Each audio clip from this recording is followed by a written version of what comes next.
Hi everyone, welcome to Pint and Ale Thuis. It's already the first episode of 2021. I'm Elina, I'm a master student in Amsterdam and I'm a Pint of Science volunteer. Good evening, I'm Carl Schneider, I'm a postdoc, also in Amsterdam and also a volunteer. Today we have with us Maia Casna. She's a PhD student in Leiden and she will be talking with us about her research. And she studies the differences between urban and rural living in the past. So hi Maia. Hello. Hi. Thank you for having me. Thank you. So hi everyone. My name is Maia, and I'm a PhD student at Leiden University at the Faculty of Archaeology. I work in the Laboratory for Human Osteoarchaeology, which means I do look at a lot of ancient human remains in order to understand how people lived in the past. And can you please enable my slides, Elena? Yeah, thank you. Okay, so today I prepared a presentation in which we will go through the difference in the respiratory health of people living in the past. And we will see some pictures of real human bones. I will make sure I will tell in advance when this picture will pop up. So if you don't feel like looking at this kind of images and it doesn't make you feel comfortable, just feel free to switch down and then come back a couple of slides later. Okay, so what is urbanization? If you look up at the definition of urbanization, you will see that it is the increase in the proportion of people moving from the countryside to what we call today towns and cities. If you think about the Netherlands 1,000 years ago, 85% of the people would live in the countryside. Settlements were much smaller than today. Production of food and resources was entirely local.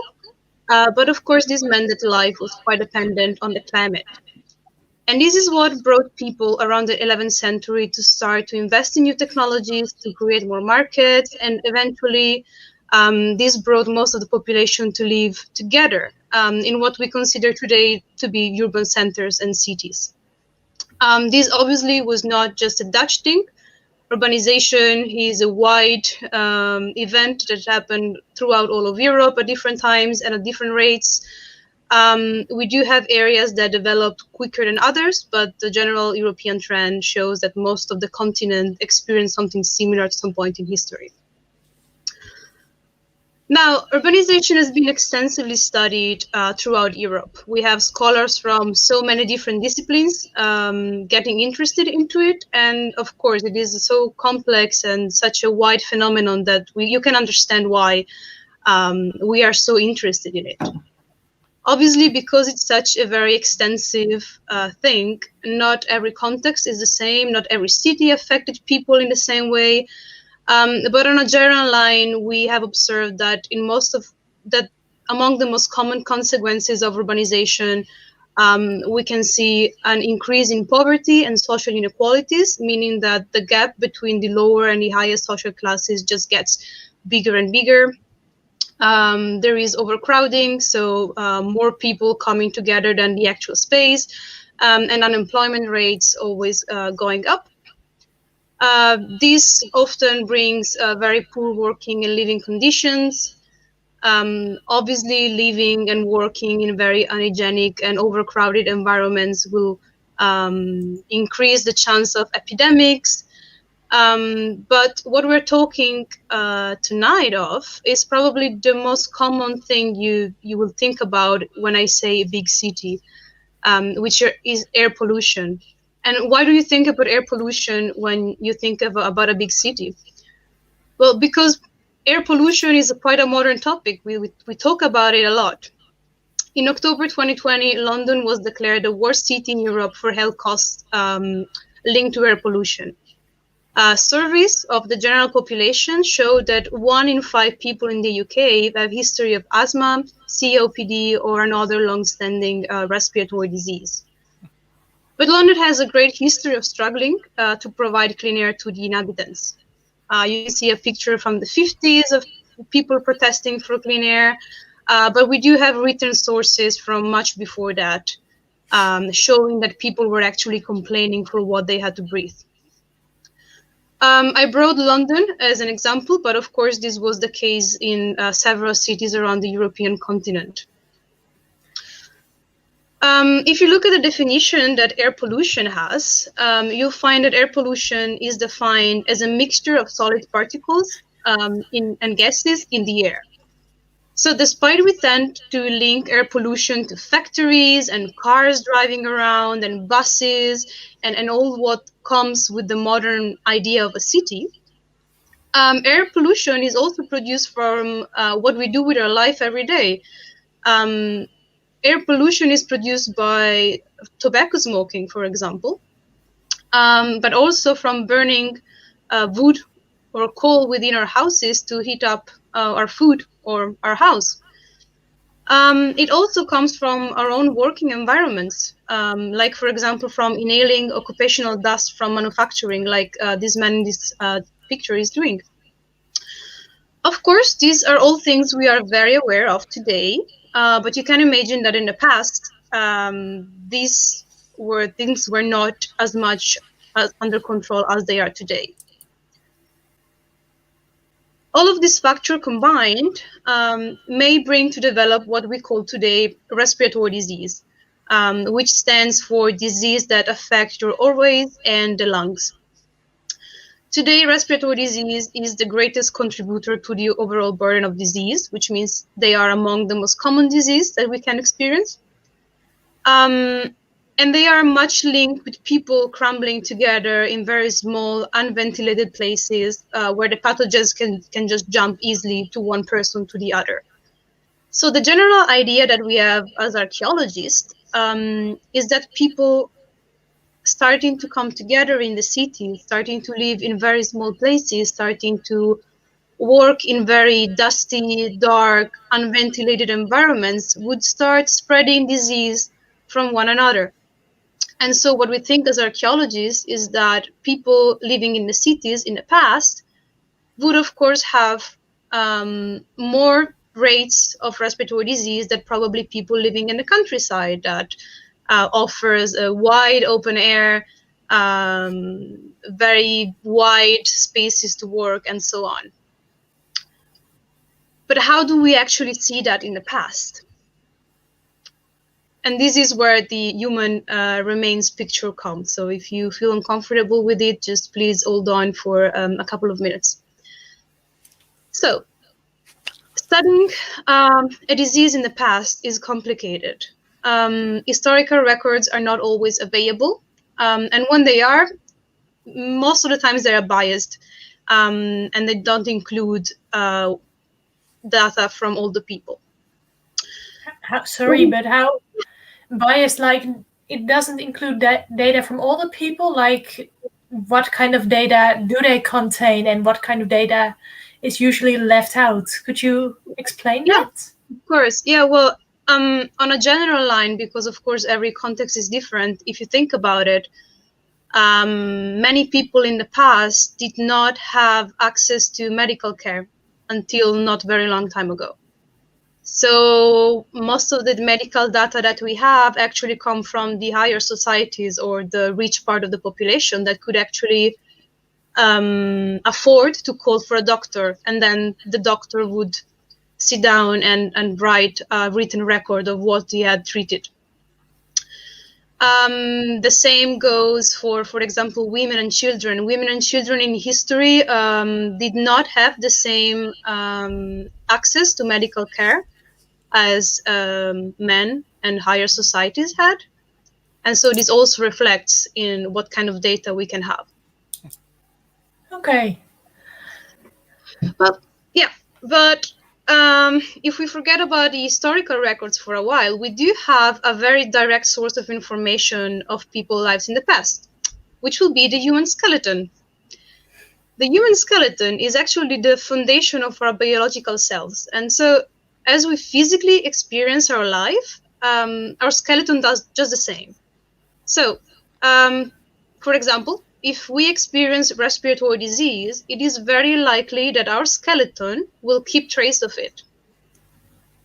And this trace is actually observable within the paranasal sinuses, which are very small cavities we all have in our skull that work as filters for the air that we breathe. And you can see there is a very small formation in the picture. And in the same way, we can see very small bone formations on the visceral surfaces of the ribs. So on the internal side of the rib, which will sit on the lung, we can see bone formation that is indicative of an infection going on in the lung. And what my research is actually based on is to record these lesions and to try to understand whether they were more common among specific cities, among people doing a specific job, among people of a specific age group, or among people with a particular habit, such as, for example, smoking, which is one of the most known risk factors for developing pulmonary disease. May I ask you a question about this picture? Is there a distinction that can be drawn, for instance, let's say for there being, let's say, some spores in the air from people living outside close to where there were many wild mushrooms growing, Mm-hmm. or let's say where there were wild animals defecating? I mean, is it there a way to distinguish between like pollutants, for instance, like soot, or like you were mentioning from like, you know, or is this also there's overlap with actual pollutants? This is still a matter of debate. So there is some clinical research trying to figure it out. But to our knowledge, what you see on the bones is the actual sign of the infection, is not the pollutant itself changing the bone, is the infection. So it's not always possible to determine what caused what, especially because it's quite impossible to actually, like, you can make an hypothesis, but these people still died 500 years ago, so you have no way to go and ask them what was actually the problem with them.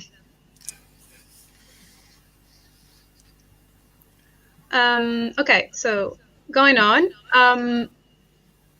I have set a pilot study, which we are gonna discuss tonight, on two post-medieval populations from the Netherlands. I consider the rural community of Leiden, which is just north of Amsterdam, where most people there had their own land, worked in the farms, made cheese, and they lived in these very pretty bell jar farms, which are very typical from the area. I got 74 adult individuals from there, 40 female individuals, 34 male individuals. And the same I did with the urban settlements of Arnhem, which is a city in the east of the Netherlands, that faced a rapid growth sometime in the 19th century. Here people mostly worked in very small workshops, construction working, tobacco manufacturing. I got 83 individuals in total, 39 female individuals and 44 male individuals. And what I did with all the skeletons together was to estimate sex, estimate age at death, so how old the person was when she or he died. And then I looked for signs of respiratory infections, either in the paranasal sinuses or on the ribs. And all done for the results, because I was very surprised. So as you can see, individuals from Leiden and Arnhem, so from the countryside and from the city, they showed more or less the same rates of respiratory disease. Also, men and women, when you compare them, they have kind of the same rates. And also signs of respiratory disease in the ribs were much more rare than signs of respiratory disease in the paranasal sinuses. And as I said, at first I was quite surprised to see that there was basically no difference. There's a question. Perhaps Alina, you can ask it. It's from Angela, from the administration, from the administrator. Yeah. So does diet of the era those people are living in, does that affect the bone structure as well? So should that also be taken into account as an extra factor? Yeah. Well, diet affects, of course, the bone structure. Yes, obviously, because of the very composition of the bone. But also, diet affects our immune system. So if we have a very complete and a very solid diet, then we're going to have a very strong immune system, well, ideally. And therefore, our defense against the pathogen will be higher. But if you think about it, like a person with a very poor diet, a person who is starving, will likely have a very low immune system and therefore lower defenses against the pathogen. Okay. So I was saying that I was very surprised. Because obviously, considering what we have been discussing at the beginning of this talk, I was expecting way more people in Arnhem to be affected than people in Midden-Beemster. This because, of course, people were working in manufacturing and industries. They were living in very cramped places, very unhygienic, and working in very precocious working situations. But then what I did is was also considering the importance that life habits can have on our respiratory health. And it actually made more sense that people in Midden-Beemster would also be quite affected. For example, working in the fields would mean to get in touch a lot, not only with pollens and dust, but also with smoke from the harvest. But also being in contact with cattle, as Carl said, has proven to be quite a factor for contracting respiratory infections. And not to mention that stoves were probably not very common in Midden-Beemster, well, at least until much later in time. And so people would be cooking and heating their houses with either open fires or with very small chimneys that would likely not be sufficient for eliminating the smoke from the living areas. So coming to the core of my problem, did Midden-Beemster had better quality, or was it Arnhem that had gooder quality? Probably none of the above. We often have this idea in our minds that countryside and cities are two worlds apart and that people just have nothing to do with each other. But if you look at the past, it may actually surprise you how much these two realities were actually connected. We do have proof, as I already said before, that the differences between these two contexts of the city and the countryside were quite something, and the life experiences were probably very different. But at this point, it would be actually quite naive to think that people in the countryside were living a significantly healthier life than people in the city, or vice versa. And I think this was quite demonstrated by the pilot study I just presented. May I ask, Yes. for instance, can there be like a confounding effect also? For instance, if there is, let's take an extreme case, coal, for instance, released, probably this is the age before coal, right? But just as an analogy, if there's a large cloud of something, it can spread quite a large distance, which can correlate the two locations, right? Yeah. Have events like this been sort of excluded from this time history of your study? We do have a population that I'm actually studying right now, but I haven't included in this presentation. It's actually quite funny. So it's a population made entirely of upper status people. So the higher society of Zwolle. And when I was studying them, I was expecting very small signs of respiratory disease because, of course, they didn't work in cramped places. They had big houses, and if they were sick, they could just stop doing whatever they were doing and go to a doctor. So, I was expecting overall a better picture in terms of health, but actually those were the worst. The rates of respiratory disease was the worst I ever seen, even worse than Arnhem and William-Bamster that I just presented. And so I started to look at the history of the place, and apparently Zwolle had been hit by 3 waves of epidemics, one after the other. And so even if people did not show any symptom of that particular disease that the epidemics was about, they still showed a lot of signs of stress and respiratory disease. So indeed, our respiratory health is not only connected to the environment where we live or to our social status, but also gets a lot from what's around us. Okay, yeah, because you're saying like you can also look at what's around us. So like the epidemics were quite important in Zwolle in that time. And would it also be interesting to look, for instance, at respiratory diseases in animals such as pets or maybe cattle, to see whether there's a difference in their bone composition during those times? Yeah. There are actually quite some research going on primates, so not quite pets and cattle, but zoologists are trying to understand what are the differences in the bony outcome of respiratory disease between humans and animals. Okay.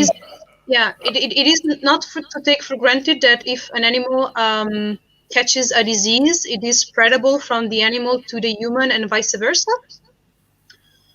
But it can happen. Actually, the vicinity of cattle, it's more about the cattle bringing dust and dirt on their fur. And the more you take care of the cattle, the more dust you will breathe when you are in touch with it. Does it make sense? Yeah, no, it makes sense. I get it. The cows walk around and create dust, and then you can breathe that in. That's what you mean, right? Yeah, exactly. Yeah. May I ask you one more quick question? Yeah, sure. Thanks. I think you also mentioned that perhaps lifestyle and other factors also influence the bone health and structure. For instance, my question comes a bit from the genetics side. Do you also look at the history of a given population? Let's say, for instance, I perhaps can imagine if a population happens to be a bit remote, or if it's quite small, then perhaps the family lines might be very close to each other. Could that affect the example you gave about perhaps the higher the society in Zwolle, or that's not really relevant for? I think it is relevant, absolutely, but maybe not so much with respiratory disease. Arnhem was the center of a big immigration wave at the time these skeletons come from. So it is likely that the individuals under study from Arnhem actually came from different family lines. Whether Midden-Bemster was a rural community, so much smaller and with likely less people coming and going. So we can say less family lines. But the results show that the rates in respiratory disease is not that different at all, actually. Okay, thanks.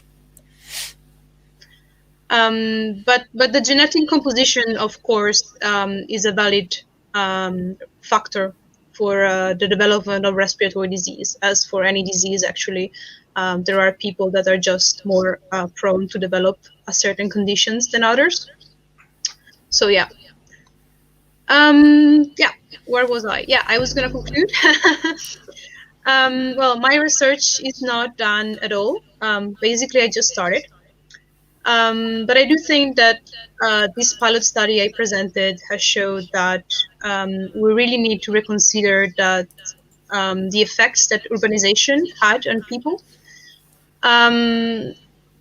Of course, we know that urbanization brought quite some changes in people's lives. But we have seen that respiratory disease were actually quite common both in the city and in the countryside. And this, in my opinion, suggests that the gap in the quality of the air that these people breathed was probably consistent, but not in a way to indicate that these people were actually living two different lives in two different worlds. To conclude and wrap it up, we must remember that respiratory disease have multiple and very complex etiologies. We do need more research, both clinically and archaeologically, in order to understand how these infections relate to the environment that we live in.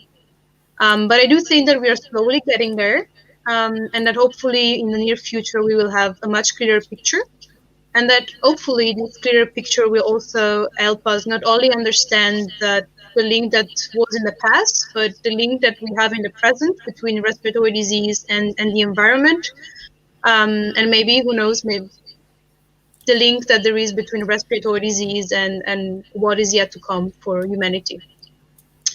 And on that note, I wish to thank you all for your attention and for being here today. And if you have any question for me, just feel free, come forward, and I really hope you enjoy, and I'm really happy to answer any of your questions now. Thank you so much. Yeah, no, thank you so much for being here and telling us all of this information. I really think it's interesting. I was also wondering, you were talking about your research in Arnhem and Midden-Beemster. How did you pick those areas or that city specifically? Like, how do you pick which areas you're going to compare?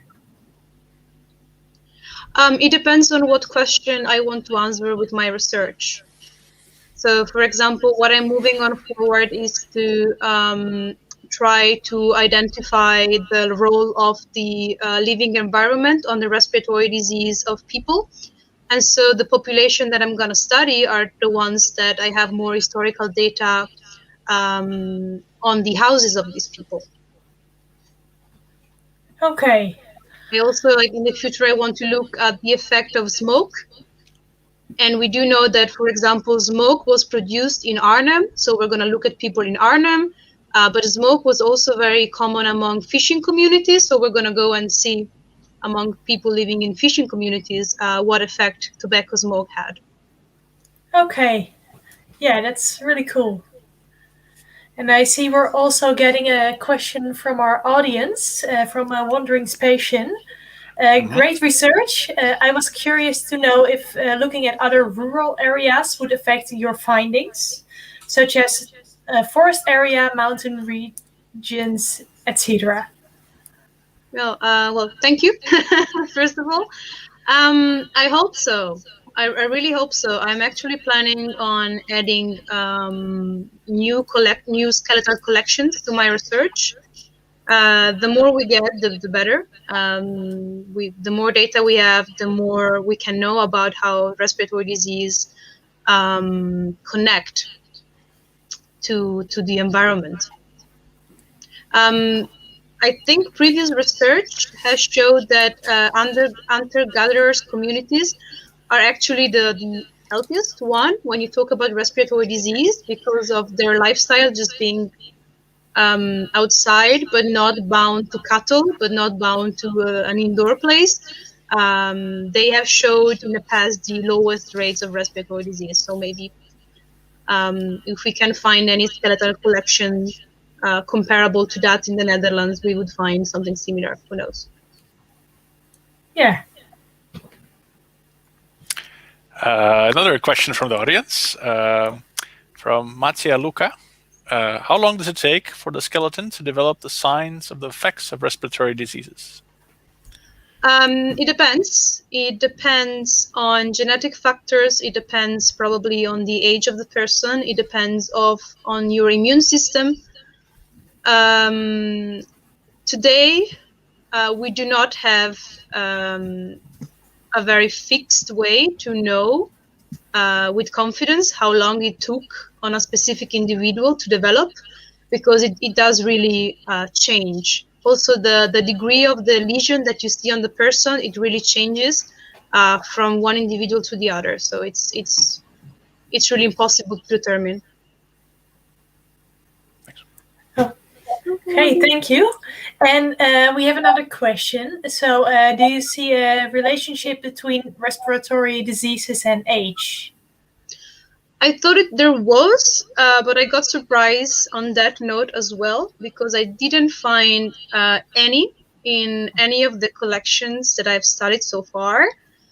And my personal interpretation, which might be good or might be not, is that people living in a very close vicinity to each other would just spread the disease constantly. So they would be exposed to the same risk factor from the day they were born to the day they died.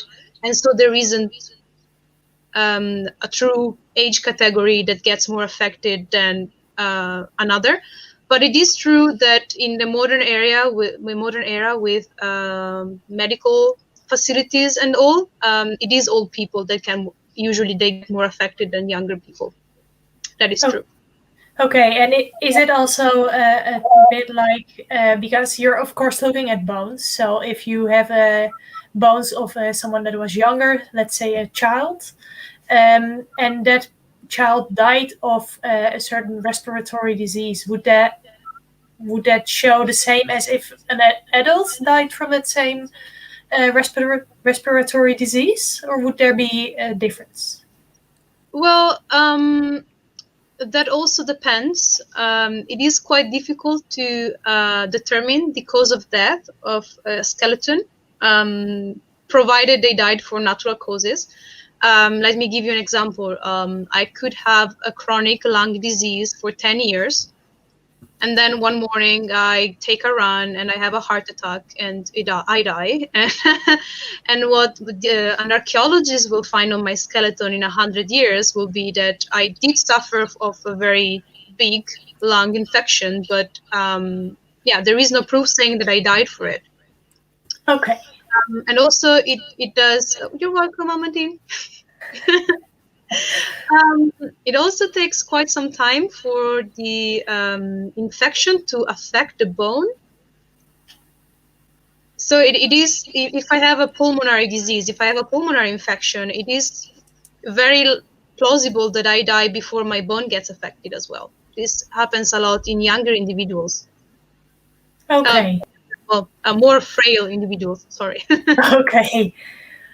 Okay. Another question, this time from M. Alexander.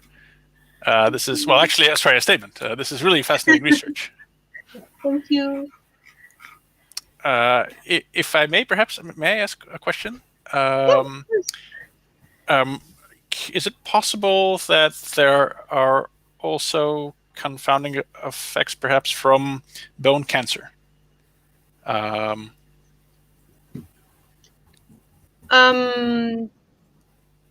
Yes, it is. It is possible.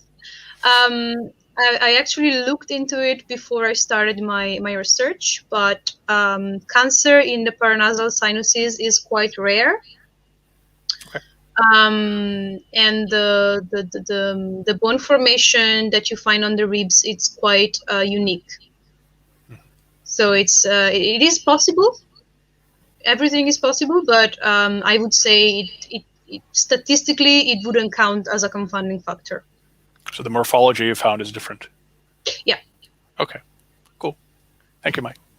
It's a wonderful talk. And yeah, no, I really loved hearing about your research. I really like that at least I had a really big bias that like rural living is better because there's more fresh air, and then it turns out to not really make a difference.